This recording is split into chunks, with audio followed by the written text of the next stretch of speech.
Alright, we're here in the Nations Cup Silver League with France B versus Norway A in the round of 16. Yeah, the Vipers team didn't actually make the cut, sorry guys. So we're here in game 4 of this best of 5. And we've got Team Norway here on Team Acropolis for the map. With Tor playing Chinese. So it's got a really nice Archer Civ with extra starting villagers. Does also lose out on quite a bit of resources to start with to offset that, but I believe because he's got those extra gatherers early, it means he'll end up eventually pulling out in front in terms of eco over a lot of other civs. Got the Viper here in the yellow trunks, so he's on Burmese. Fairly new civ. Can't remember exactly when they were added. I think one of the last civs or second last civs added in HD. So lumber camp techs are free. Bonus infantry attack, which is always quite nice, although infantry is sort of the garbage unit line. But maybe not so on a civ like Burma. Also got access to battle elephants and a couple of other cool things that some of the other civs don't get. Team has full vision of relics at the start of the game. What was China's bonus? Wasn't it extra farm value? Yeah, 10% more food for farms for his unique tech there. I mean his team bonus there. We got Ninja Connor here on the Goths. Another infantry civ pick actually. So you seem to see a fair few more of these in multiplayer than, I mean, in team games than you do in 1 vs 1. Extra villager attack versus war, and extra hunting carry capacity.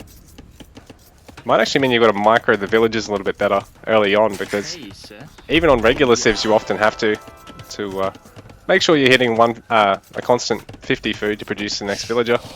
Instant loom, and an extra 10 population in Imperial Age, so that's going to mean bit of overall army or eco size advantage over opponents, and team-wide barracks production speed.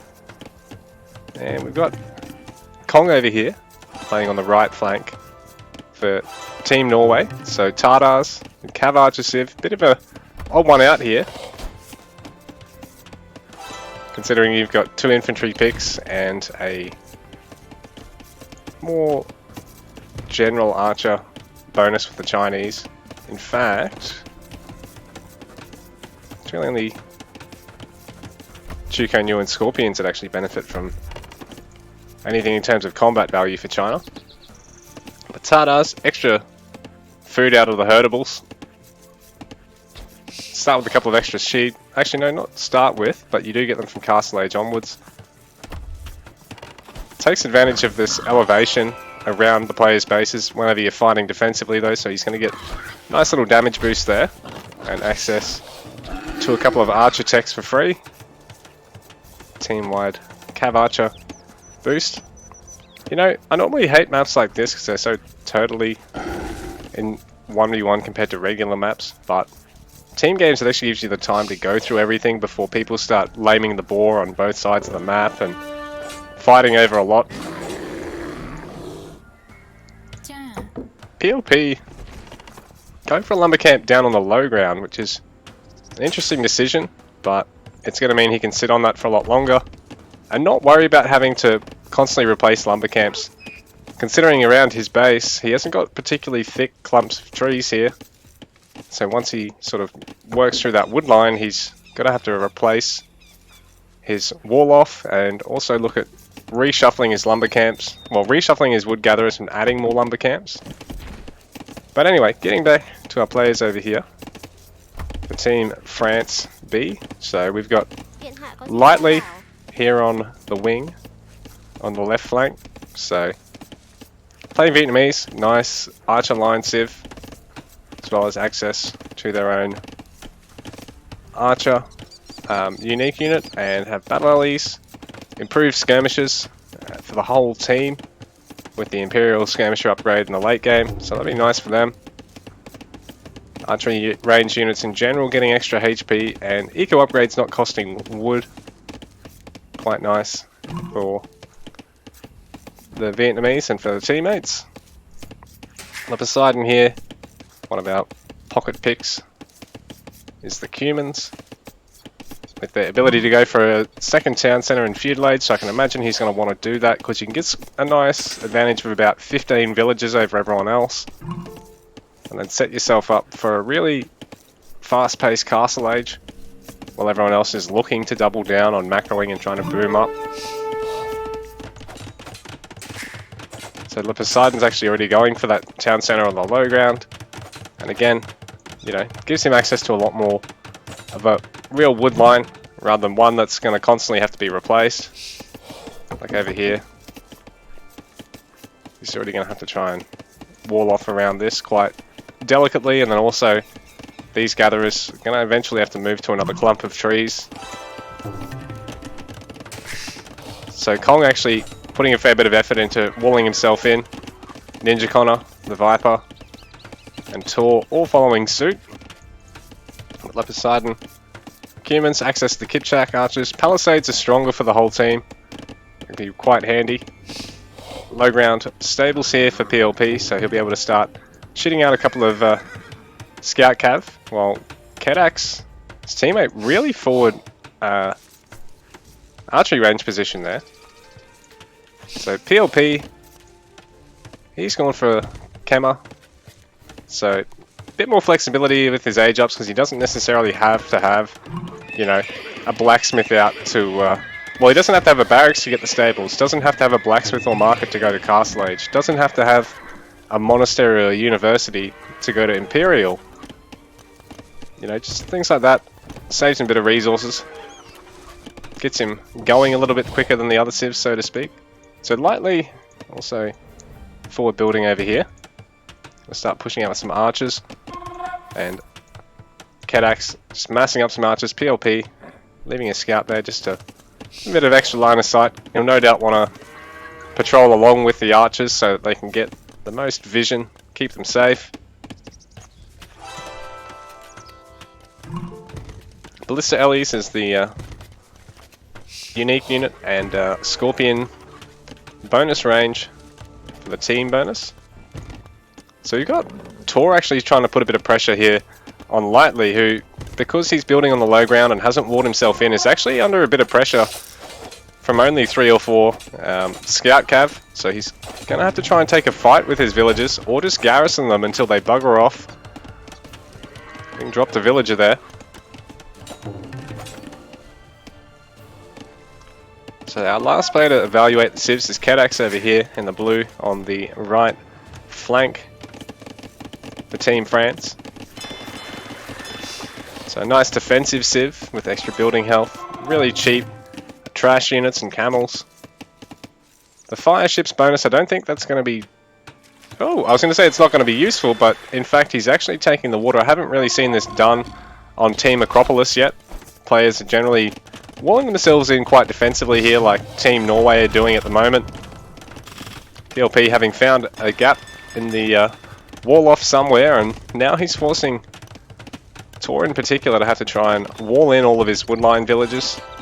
Be a bit careful with his gold and food gatherers. While Kedax also trying to punch a hole there in Ninja Connor's wall off. But Tor's massed up a good number of scout cav here, and continuing to be a bit of a pest for Poseidon and Lightly here. So Le Poseidon having to commit to a couple of spears to help defend his teammates.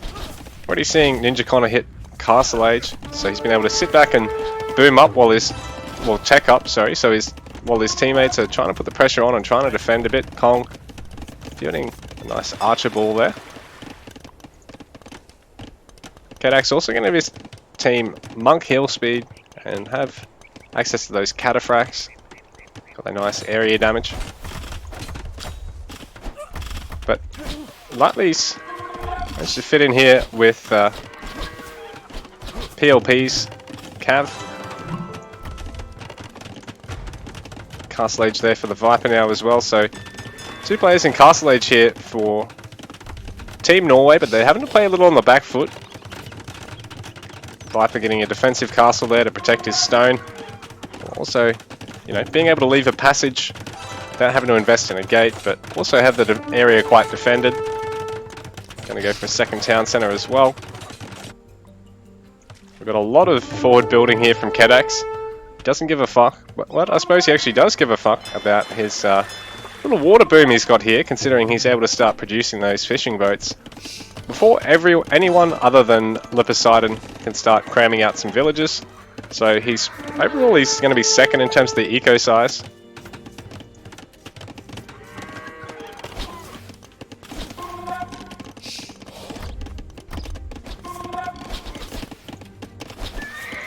So we've got Lightly trying to hold, trying to, yeah, push into the Viper here, but Tor's going to be able to hold him off.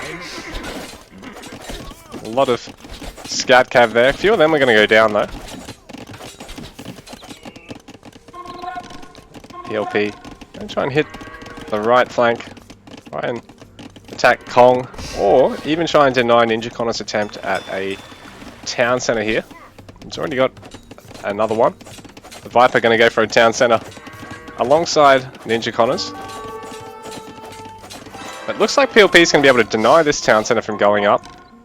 Kong going to start pushing out with a big archer ball of nearly 20, guarded with that single spearman. So we still haven't seen Castle Age from anyone other than Viper and Ninja Connor for the moment. So Viper trying to make use of those Arambai. I think they're actually a good anti-range unit. Who was he on again? Burma. So here we go to Burma.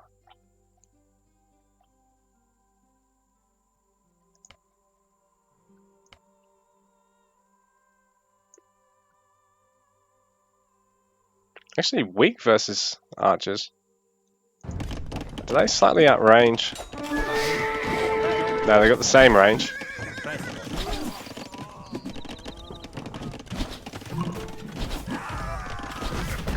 They are backed up by a Scorpion, and ultimately Kedax's Feudal Age range ball there falls.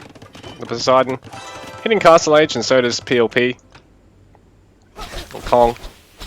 I'll push across here, and Lightly does have a smaller range ball here, so he's going to have to be a little bit careful, considering his opponent is on even footing in terms of damage upgrades. Though he is trailing in terms of armor, and the Poseidon going to be able to send some knights in. These guys, plus PLP's light cav, should be able to make this a fairly easy fight here for Team France overall. Kong pretty much overextending with this in a way. He thought he might have been able to get some value, deny some gold gathering or some wood gathering, but it really was all for naught there. Didn't get a single cavalry unit in the end. You got one of the archers of two of the archers of Lightly's there. But a nice Arambai mass. And these guys can be quite handy against unupgraded archers. I think they should lose out against crossbows and against arbalesters, but considering these guys are a feudal age unit, a castle age unit, fighting a feudal, they are able to sort of undo the impact of fighting against a counter. The PLP able to support with his light cav, while the Poseidon going to try and take out all the villagers here. They've finished off this market.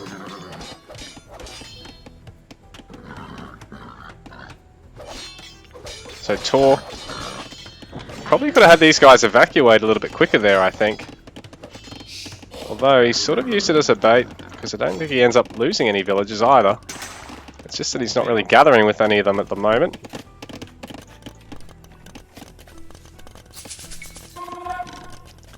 So eco size wise, the Poseidon, Ninja Connor, well out ahead of everyone else, but at least they're on opposing teams, so things aren't too one way or the other. But Kedax does have that nice fishing eco in spite of an overall quite low eco pop.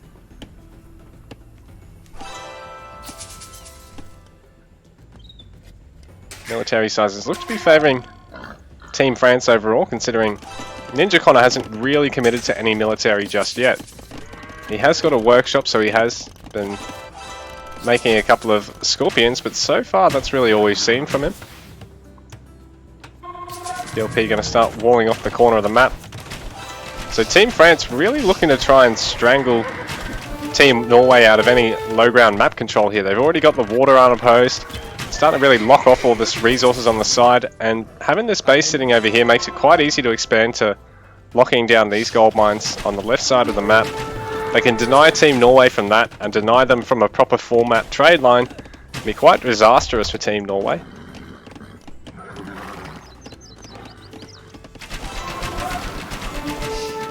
But Kong now with crossbows, trying to take the fight into the crossbows and knights, supported by the Viper. Even though he's using a Rambine now into a supposed counter, and the fact that their ranged attack isn't quite accurate doesn't seem to matter so much because he's confident in his engagements and his ability to micro the fight. A few villagers being committed here to try and wall all this off, and they're even trying to make sure Team Norway can't access this gold here. And again, they should have quite an easy time locking down these, while these two gold mines here might end up going Norway's way, provided they can deal with the damage that Lightly and Le Poseidon are doing over on this side of the map. Tor trying to garrison some of these villages, or he's going to lose a few of them. But he's already having to try and micro the knights in his base, not lose too many of them to that range ball, so he's a bit slow on the garrison here. Does lose 2 or 3 villages. At the moment it doesn't really look like there's any pressure at all being applied to Team France by Team Norway. And Kong need to garrison a bunch of villages because of knights over there on the right side of the map. It's sort of right in the center, really.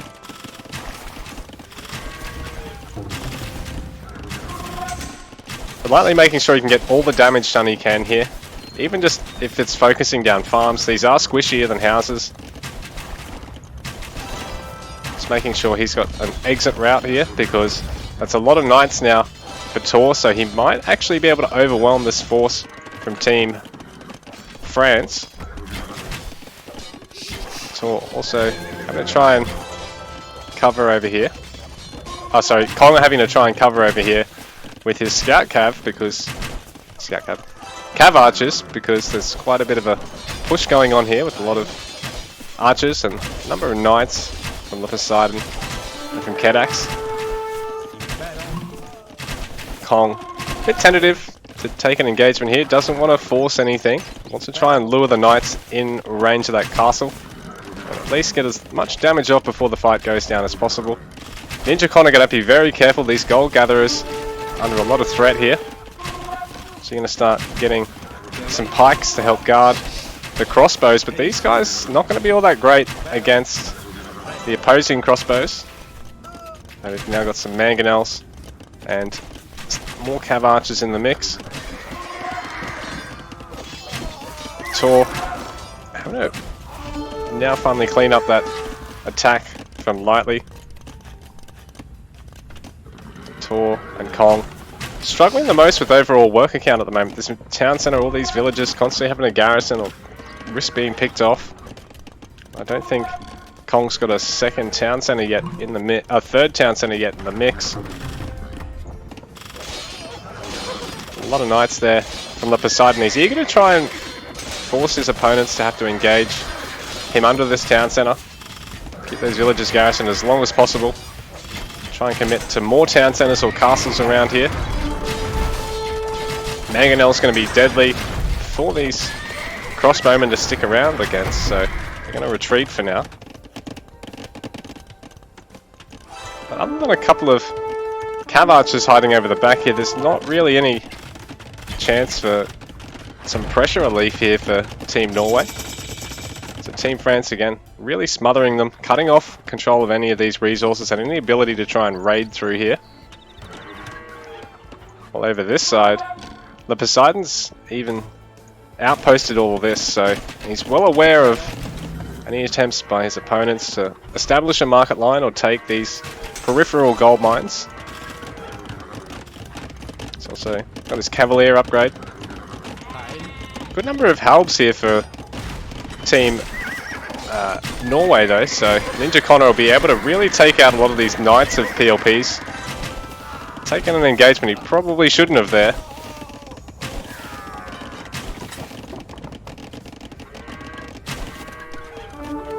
So Goths, a really nice infantry civ there. Extremely cheap and also with extra damage. You really don't want to run into their halberdiers with Knights. Especially considering not only have they got the benefit of Imperial Age tech over Castle Age Knight line, they've got all that extra civ damage. In fact, the stone wall's not going to last terribly long here against the might of these halves. So Ninja Connor putting Team Norway on his back and carrying them up the hill. Can he do it though?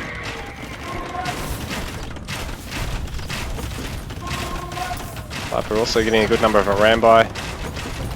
There's a lot of Cav Archers here for Kong as well. Tor trying to make sure that his teammates are able to expand onto these golds over on the left side here, putting a castle on another. A couple of town centers down. The Viper now has the space to actually get on this gold mine because the outposts of the opponents have been cleared.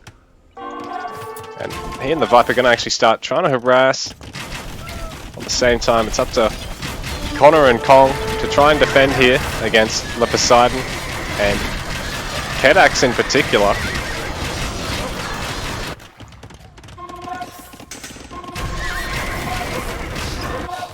It doesn't look like there's a lot in the way of PLP's units at the moment, but Lightly's pushing forward with a bunch of archers.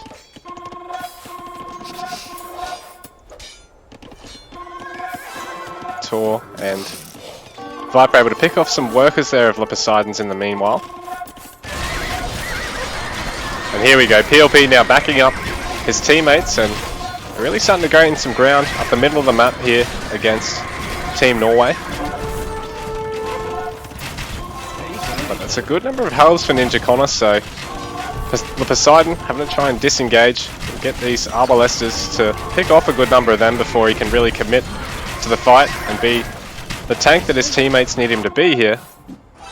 And the Viper's found a gap here. There's no wall off over this low ground, so Team France now in a little bit of trouble.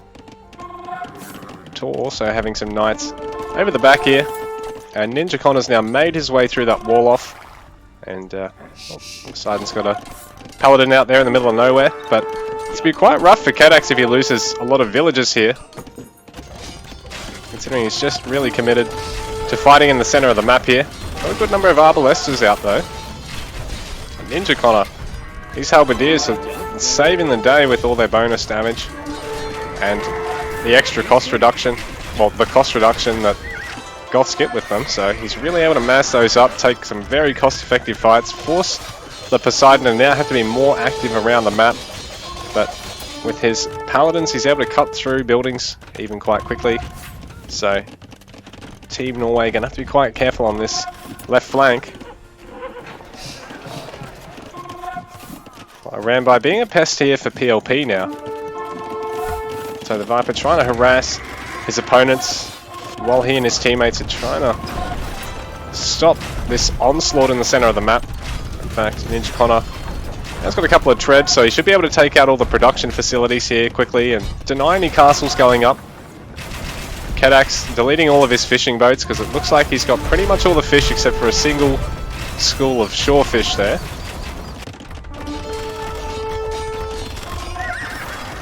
Eco-wise, Kong's still starting to struggle, well, still struggling relative to everyone else.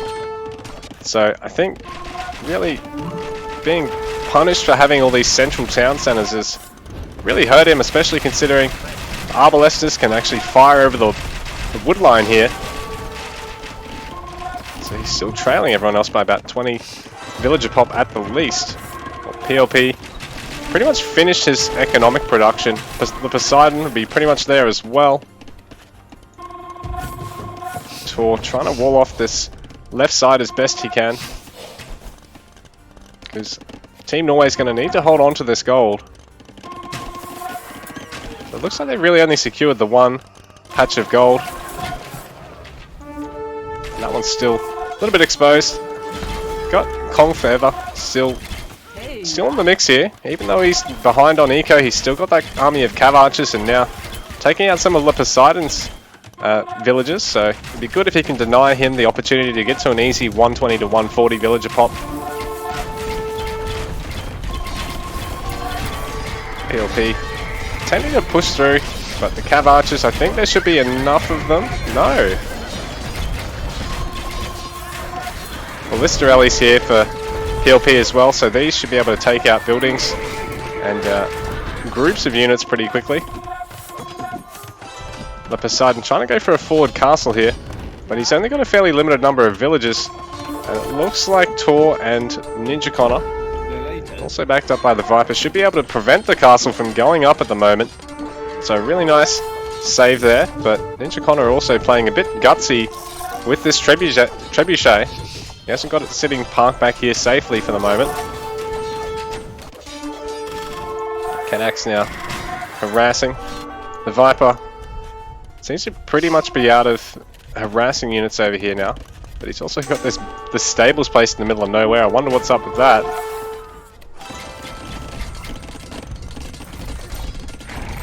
Ninja Connor, top scorer in the game, although his team is down by nearly 2,000 score overall.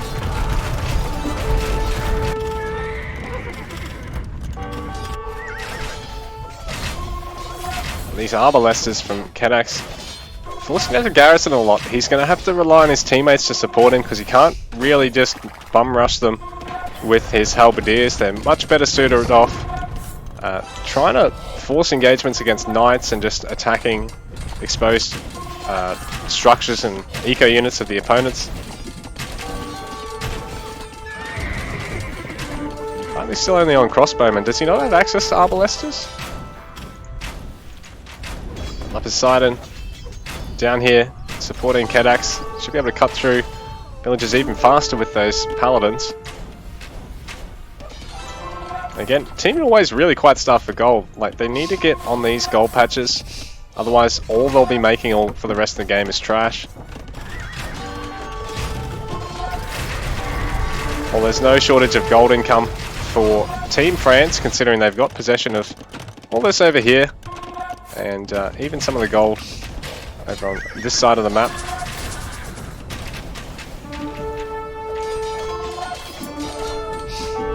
But Tor trying to back up the Viper here and has a big army of halbs, so he should be able to force back a lot of those knights. Ninja Connor now having cleaned up most of the paladins down there. Well, there's still an army of Arbalesters here, but it's not long for this world, I don't think.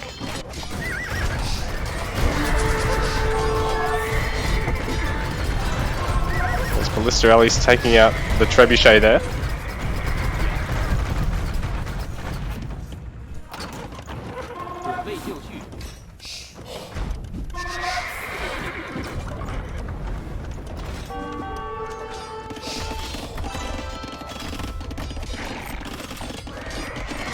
So some light cav mostly here for Le Poseidon. He's also got a single step lancer and paladin in the mix there, trying to harass this eco of Tor, who's still not at that 100 pop mark. So both the players not at 100 villager pop at this stage are both on Team Norway, which is a scary sign considering they also are really lacking in terms of the control of the gold mines on this map.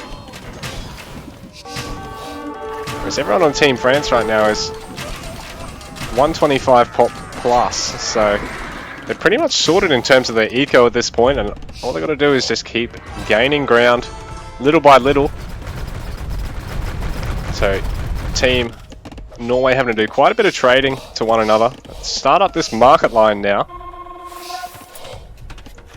Also got the market line here for Team France pretty much finished at this point. They'll just slowly start deleting handfuls of villages and replacing them with traders as they find they need more gold. With Kong having to try and quick wall in some villages at the moment, but they are ranged here anyway, so they are going to be in a bit of trouble. The Poseidon's still continuing to harass over there, the left side of the market line. And Ninja Connor pinging his teammates because he can't deal with that range ball of 34 Arbalestes. He needs his allies that are using cavalry or range to intercept them for him.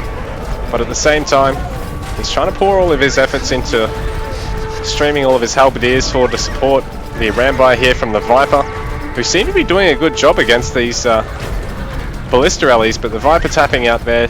Team Norway is out of game number 4 here, and so the scores are locked up at 2-2. Tor a little bit slow to resign relative to his teammates, but that's all she wrote.